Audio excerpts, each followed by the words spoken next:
Assalamualaikum warahmatullahi wabarakatuh. Perkenalkan, saya Gartati, seorang pendidik di SMP Negeri 2 Blora. Kali ini saya ingin berbagi sebuah kisah perjalanan praktik baik yang saya beri judul Membuka Gerbang Dunia, Implementasi Pembelajaran Mendalam di SMP Negeri 2 Blora. Izinkan saya share screen dulu.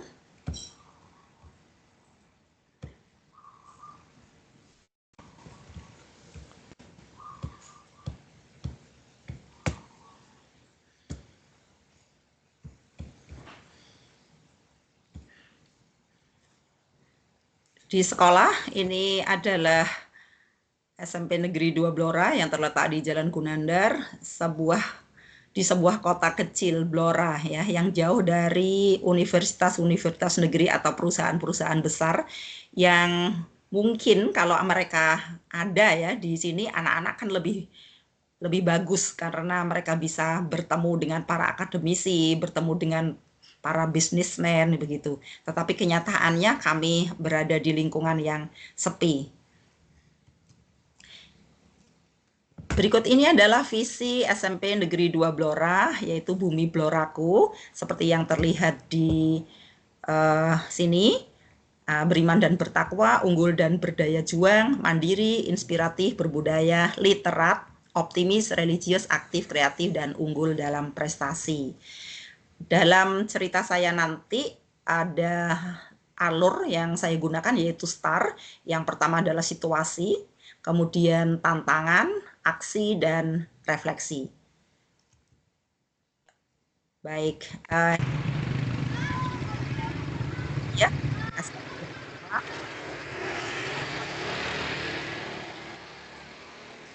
bahwa murid-murid saya itu masih bergulat pada keterampilan berpikir yang rendah.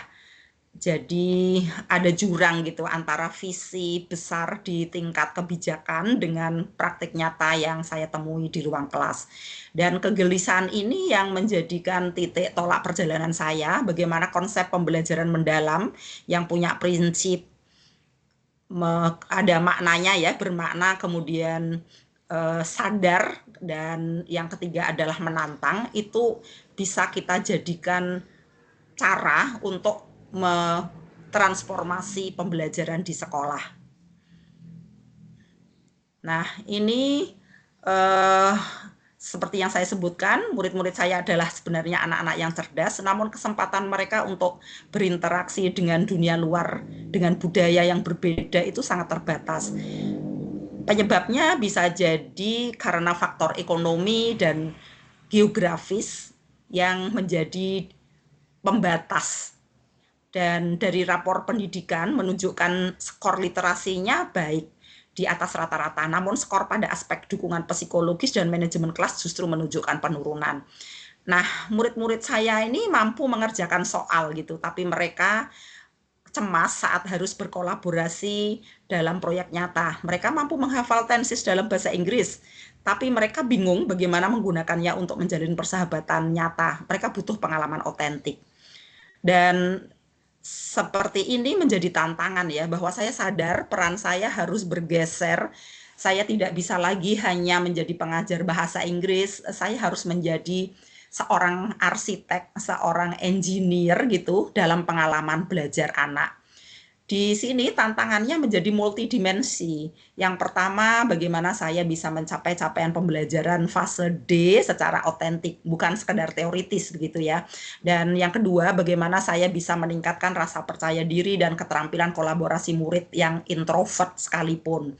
Dan yang ketiga dan yang terpenting adalah bagaimana saya bisa memberikan pengalaman pengalaman yang benar-benar terkait dengan dunia nyata yang bermakna tanpa harus terhalang oleh biaya dan jarak geografi. Dan untuk menjawab tantangan itu, saya merancang sebuah ekosistem pembelajaran transformatif. Dan ini adalah aksinya. Yang pertama, saya ada bukti di aksi ini yang akan saya ceritakan ya nanti ya. Pilar pertama di aksi saya adalah School Without Borders, yang artinya sekolah tanpa batas. Yang kedua nanti adalah work camp. Kemudian yang ketiga adalah membangun kreativitas di kelas. Nah, seperti ini yang kita lihat setelah saya membangun jejaring, karena di zaman sekarang ini sangat mudah membangun jejaring. Kita punya berbagai platform, kita punya media sosial, kita mengenal banyak orang, banyak pendidik dari belahan bumi di mana saja di seluruh dunia ini. Jadi saya setelah merencanakan gitu ya, saya akan berkolaborasi dengan sekolah tertentu baik di dalam negeri maupun di luar negeri. Kita bisa diskusikan dengan pendidik yang kita ajak kolaborasi, apakah kita perlu MOU apa tidak. Kalau ada, kita boleh buat. Ini adalah contoh MOU yang sudah kita punya gitu ya. Nah, kalau tidak, kita tinggal jalan aja.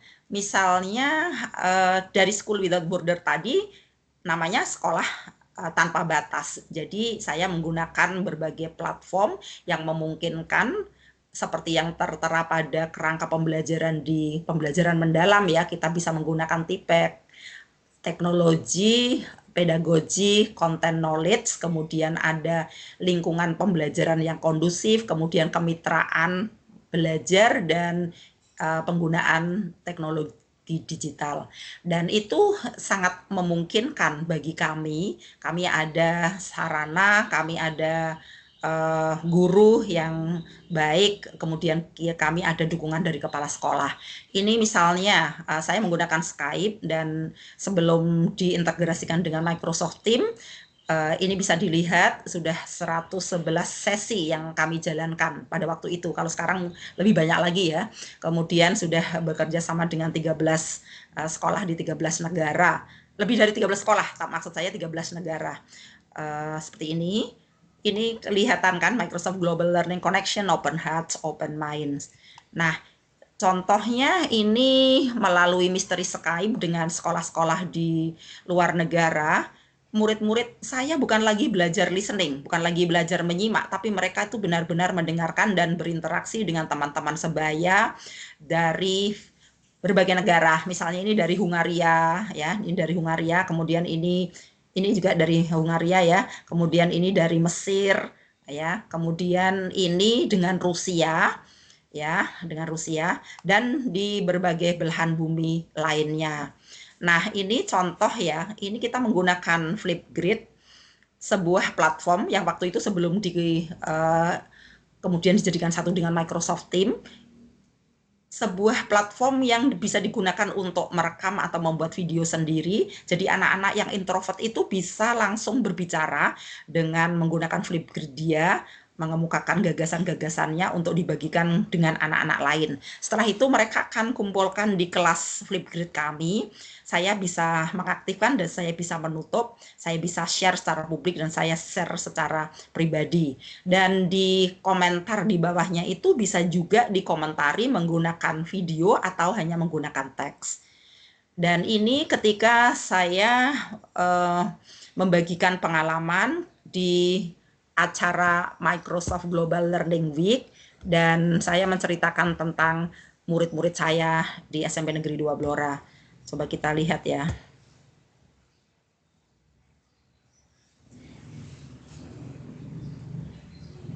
In the collection, something I've enjoyed doing while sheltering in, well, really all the time. Who am I kidding? Anyway, a number of you have asked about how to engage your scholars while experiencing remote learning. And I have the perfect example for you from an educator in Indonesia who has done not just this, but taken a step further to inspire fellow educators to do the same. Hello, I am Gartati. I'm an English teacher at Junior High School Tublora. I'm teaching 7th and 9th grade. I started using Flipgrid in 2019. I created my own Flipgrid and shared with my students in my English class and my extracurricular classes. And when I asked my students to record their voices on Flipgrid, they were happy. They tried to perform on Flipgrid.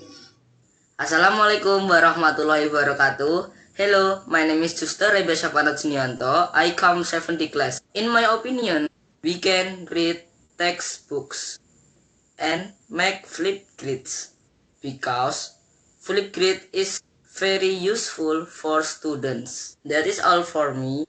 Wassalamualaikum warahmatullahi wabarakatuh. Sometimes it was very funny when I asked my students to share their voices and they asked me, "Ma'am, can I have a flip grade in group?" So I said yes, and they went to the school garden to get the beautiful background, and they were together, 3 or 4 girls sharing their voice together. One of the students. Nah, ini Students who was very active told me that she got some replies from Japanese and Japanese students and Japanese teachers. And ma'am, how if I replied their question like this, like this, like this?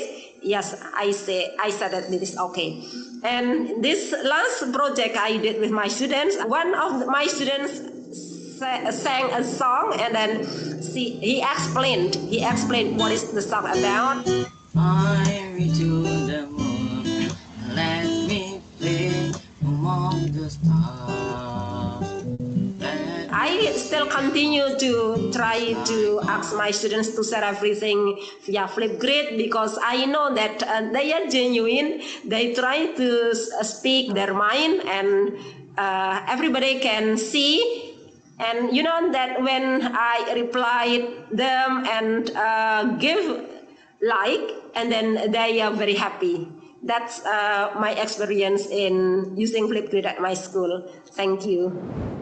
Wow, incredible. I love how you're not only inspiring your scholars to share and amplify and connect with their peers, but everyone around Indonesia. Truly incredible. Thank you so much. And if you're just getting started with Flipgrid and you have questions, we have answers. And by we, I mean my two friends here. Through details through. Now the week. Itu adalah contoh yang sudah kami lakukan di sekolah. Kemudian berikutnya adalah misalnya ini Campus Without Borders. Waktu itu kami dengan Arizona State University, apa yang saya lakukan? Pertama saya menghubungi dulu pengajarnya untuk bisa membantu saya menjadi dosen tamu gitu ya melalui Microsoft Teams. Setelah kami berdiskusi topik apa yang bisa kami bahas ya, akhirnya kami tentukan jadwal dan beliau bercerita bagaimana keadaan kampus di sana, kemudian apa yang bisa dilakukan dan tidak di budaya mereka di Amerika, kemudian apa yang cerita tentang misalnya Halloween, Thanksgiving, dan ini kan tidak mungkin didapatkan anak-anak jika mereka tidak diberi kesempatan untuk berkolaborasi dengan dunia luar semacam ini, karena untuk melakukan perjalanan ini jarang dilakukan yang langsung, secara langsung misalnya mereka traveling. Setidaknya dengan cara seperti ini mereka sudah bisa membuka dunia, mereka mempunyai pemikiran-pemikiran di benak mereka, apa yang bisa mereka lakukan kelak jika mereka dewasa, atau apa yang mereka boleh prepare sekarang ketika mereka masih di SMP.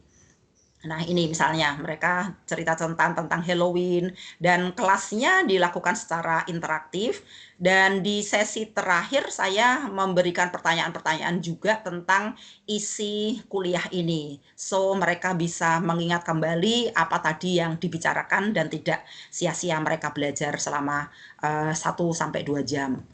Nah kemudian di salah satu School Without Borders tadi juga ada namanya surat untuk sahabat pena. Jadi di surat untuk sahabat pena ini saya memfasilitasi anak-anak untuk menulis surat dan bisa dikirimkan di sekolah di sekolah di Australia ya. Kemudian saya mengirimkan ke gurunya di sana, gurunya menyampaikan kepada anak-anak dan ada balasan dari anak di Australia untuk anak-anak saya di Blora. Nah ini ketika ada surat seperti ini, kebetulan mereka memang mempraktekkan bahasa Indonesia karena di sana bahasa Indonesia juga diajarkan di antara 6 pelajaran yang lain. Dan ini tulisan seperti ini akan membuka wawasan murid-murid saya di sini bahwa cerita anak-anak di sana itu sebenarnya seru gitu ya. Misalnya mereka menceritakan tentang bintang 5 ditempatkan di sebelah kanan bendera, kemudian Southern Cross adalah sebuah konstelasi penting di belahan bumi selatan. Itulah mengapa bendera nasional Australia adalah mewakili negaranya, seperti itu. Nah, ini akan membuat anak-anak lebih tertarik untuk mengadakan komunikasi secara langsung, bersurat kepada orang lain, dan menerima informasi juga yang bermanfaat bagi diri murid-murid. Ini ketika kita menggunakan Padlet waktu itu, mereka bercerita tentang kegiatan Natal yang dilakukan. Tentu saja karena pesertanya adalah murid-murid dari seluruh belahan bumi dunia, mereka akan tahu dan saling bercerita seperti apa Natal dirayakan di negara masing-masing. Ini salah satu tulisan murid saya. Kemudian Class Without Borders ini dilakukan seperti yang saya katakan dengan berbagai sekolah di luar negeri ya. Ini dengan sekolah di Vietnam. Oke. Kemudian ini With the World Online Culture Exchange, ini bersama dengan sekolah-sekolah di seluruh belahan bumi dunia juga difasilitasi oleh With the World yang berbasis di Jepang. Di sini anak-anak juga mempunyai kesempatan untuk bercerita tentang Indonesia, yaitu tentang mungkin bagaimana sistem pemerintahan di Indonesia, bagaimana budaya, bagaimana local cuisine disajikan, bagaimana tari-tarian tradisional ditampilkan. Ini bisa dilakukan pada kegiatan online culture exchange. Ketika di sekolah kami bekerja sama dengan Vietnam, seperti ini misalnya ya, contohnya ini tentang My Hometown. Jadi anak-anak di SMP Negeri 2 Blora menceritakan bagaimana keadaan kota kecilnya ini, sementara anak-anak di Vietnam menceritakan tentang hometown-nya yang ada di Vietnam. Kemudian ini adalah kegiatan lain di dalam wadah School Without Borders atau sekolah tanpa batas, yaitu Next Generation Leader Project with Aine Company Japan. Kebetulan waktu itu kegiatannya sebenarnya ditujukan untuk anak-anak SMA dan para mahasiswa di seluruh dunia. Hanya waktu itu saya ikut mendampingi, maksudnya gini, anak-anak saya suruh, saya motivasi untuk bisa ikut juga, dan ternyata ada 2 anak yang diterima gitu dalam kegiatan Next Generation Leader Project with the Aine Company Japan. Di sini perusahaan kosmetik di Jepang sedang memfasilitasi anak-anak biar bisa presentasi dan melakukan riset secara global, dan kebetulan murid-murid saya satu kelompok dengan siswa satu orang dari Filipina dan 1 orang dari Jepang, dan mereka mengadakan riset di Prancis dan di Italia bagaimana produk kecantikan ini diminati di sana. Setelah mereka mendiskusikan pertanyaan apa saja yang akan dibagikan kepada para customers di sana, mereka kemudian membuat Google Form, dan si murid dari Filipina itu melakukan wawancara. Setelah wawancara dan Google Form-nya terkumpulkan, mereka kemudian mendesain gagasan mereka seperti apa sih improvement atau peningkatan yang bisa dilakukan oleh perusahaan. Setelah itu mereka mempresentasikan hasil kerjanya di depan CEO, para CEO yang di company ini ya. Kemudian hasilnya alhamdulillah anak-anak ini mendapat juara 1. Nah, ini sertifikatnya bisa dilihat. Dan di layar bawah ini ketika mereka diwawancarai oleh staff With the World tentang perasaannya, yang mengatakan bahwa mereka sebenarnya jarang bekerja keras, tapi untuk kegiatan ini mereka harus bekerja keras siang dan malam. Kadang-kadang saya membantu mereka untuk bagaimana menyusun slide, bagaimana mereka menyusun kata-kata begitu. Dan ini benar-benar memberikan pengalaman yang luar biasa bagi mereka, menjadi mandiri, berpikir kritis, kolaboratif, bisa menyampaikan apa yang digagas menjadi dengan kepada audiens secara baik gitu. Nah, kemudian ada yang berikutnya, yang pilar kedua selain work camp itu ada selain School Without Border adalah ada work camp. Mengapa work camp gitu ya? Karena work camp ini bisa membantu orang lain, kemudian anak-anak bisa ketemu orang lain yang berasal dari seluruh belahan bumi, kemudian mengabdikan sebagian waktunya bagi pekerjaan yang bermakna, mereka juga bisa having fun together, mereka bisa berlatih bahasa-bahasa asing dan berkolaborasi. Di sini kolaborasinya banyak sekali ya, selain saya berkolaborasi dengan orang tua, dengan sekolah, juga berkolaborasi dengan NGO, yang mana NGO ini berfungsi untuk membantu saya menghubungkan sekolah-sekolah yang ada di luar negeri dengan NGO di luar negeri juga, di mana kita bisa melakukan work camp. Karena work camp ini bukan sekedar perjalanan wisata, anak-anak seperti yang saya sebutkan tadi membantu local people di negara yang kita tuju gitu. Oke. Nah, ini misalnya ketika mereka ke Jepang, mereka ini kan mengadakan perjalanan dari kota kecil Bora, kemudian tidak bisa langsung ke airport dalam perjalanan darat, kemudian perjalanan udara di airport, itu pasti mereka menemukan hal-hal yang tidak bisa diterapkan di sekolah, dan itu bisa diterapkan ke dalam kehidupan nyata ketika anak-anak melakukan traveling seperti ini. Misalnya ketika di sekolah mereka sudah punya pengalaman bagaimana mengurus paspor, apa saja yang harus diisi dalam borang pendaftaran, kemudian ketika mereka di bandara mereka harus tahu mana gate yang harus dituju ketika mereka akan terbang, kemudian ketika turun mereka harus menuju ke immigration cek untuk memastikan bahwa apa-apa yang dibawa adalah aman, sampai mereka bisa keluar mengambil bagasi, kemudian naik kereta dan lain-lain sampai ke tempat tujuan. Ini adalah pengalaman yang luar biasa bagi mereka. Ini ketika anak-anak di Thailand ya, kalau di Jepang tadi mereka membantu petani teh, petani blueberry, membersihkan tempat-tempat fasilitas umum, dan di sana ya karena mereka tinggal juga dengan beberapa volunteer lain dari negara lain selain dari Jepang, mereka otomatis melakukan team building ya, mereka melakukan kolaborasi, mereka menegosiasikan ide-ide mereka. Ketika mereka juga harus presentasi di sekolah internasional seperti di Kyoto, waktu itu di Kansai International School, mereka kan harus bagaimana anak-anak sekolah di sana berbeda dengan anak sekolah di sini, bagaimana tingkat kekepoan anak-anak untuk bertanya tentang Indonesia, dan ini adalah hal penting yang anak-anak rasa, yang mereka bilang semula nervous tapi begitu tampil ada respect dari anak-anak di sana, mereka jadi bangga begitu. Ada percayaan diri yang semakin bertambah seperti itu. Nah, yang ketiga, tadi yang pertama adalah School Without Border, yang kedua adalah work camp, yang ketiga adalah kreativitas dan berpikir kritis ketika pelajaran di kelas. Contoh ini waktu itu topik kami adalah My Dream Country. Jadi di sini anak-anak menentukan country mana yang mereka akan tinggali jika mereka punya kesempatan selama 1 tahun.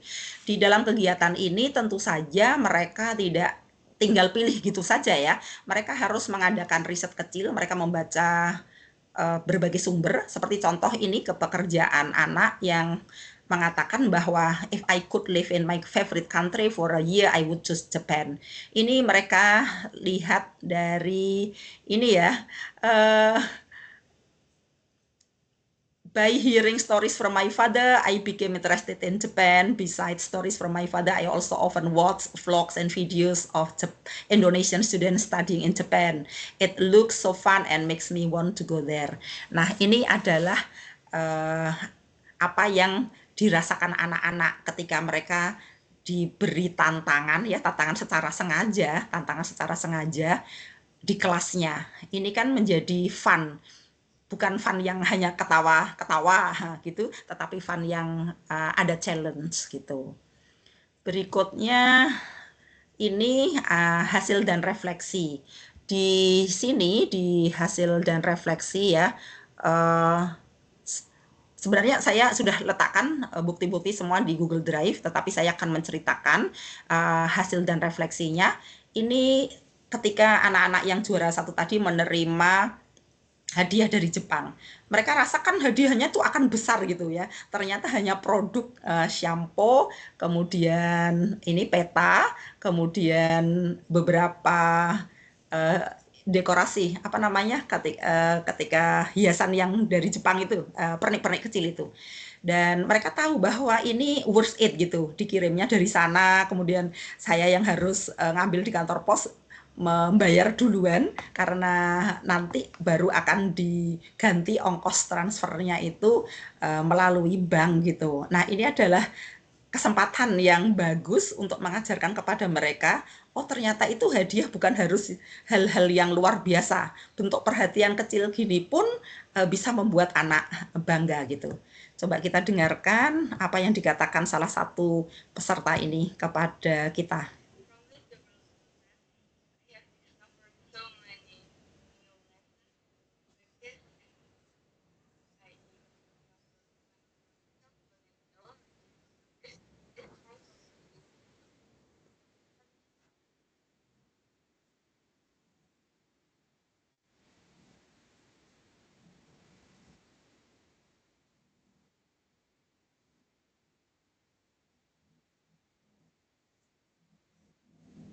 Nah, itu. Jadi dia bilang kalau ini adalah hal yang luar biasa bagi dia, public speaking-nya jadi terasah gitu. Oke.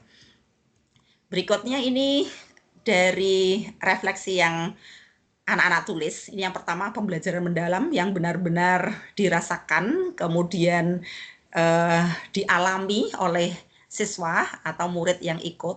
Ini dia membandingkan, ini kan ketika kita perjalanan kan tidak langsung pergi ke Jepang ya, kita juga mampir-mampir di negara lain, baik pulang maupun perginya. Dan ini salah satu tulisan dia, saya tidak menyangka bahwa perjalanan seminggu ini akan menyenangkan. Jujur saja, saya sudah kecil hati sebelum berangkat. Saya tidak punya teman dan tidak pergi bermain, apalagi banyak teman saya yang pergi ke Jepang untuk mengunjungi Disneyland, Disney Sea, Universal Studio, dan sebagainya. Tapi saya justru bekerja, mencabuti rumput, dan hanya di Wasuka, kota kecil yang jauh dari kota besar di Jepang.